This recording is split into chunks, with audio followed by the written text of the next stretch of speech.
Fl-aħħar 24 sija nstabu 442 każ ġdid filwaqt li fiequ 156 persuna oħra biex il-każi attivi huma 4952. Fuq medja, iktar minn 1500 persuna qed jagħmlu swab test kuljum. Iżda dan it-total ma jinkludix dawk il-persuni li jagħmlu self-test id-dar. Fortunatament, l-ebda persuna ma sfad vittma tal-virus fl-aħħar sigħat, bit-total ta' vittmi jibqa' dak ta' 740. Intant minkejja li ta' kuljum qed inkomplu naraw il-każi attivi jiżdiedu, numru kbir ta' anzjani qed joqogħdu lura milli jieħdu t-tieni doża tal-booster. Filwaqt li qed isiru sejħiet kontinwi mid-Dipartiment tas-Saħħa biex minnu fih javviċinawhom biex jieħdu l-vaċċin, sissa iċ-ċifri qed jindikaw li mhux qed japplikaw l-istess ammont ta' persuni sabiex jieħdu l-booster daqs ix-xhur preċedenti. L-akbar ammont ta' anzjani li ħadu t-tilqima tal-booster kienu dawk li għandhom iktar minn 80 sena, jiġifieri 60% minnhom. Dawk ta' età bejn is-70 u 80 sena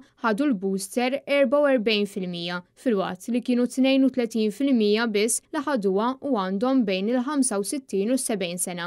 Dan filwaqt li 40% biss kienu dawk li huma vulnerabbli li marru jieħdu l-booster sissa. It-total ta' persuni li ħadu t-tieni doża tal-booster sissa u dak ta' 45,267. Is-sejħa tkompli biex wieħed jieħu l-vaċċin biex l-immunità fis-soċjetà tibqa' waħda għolja.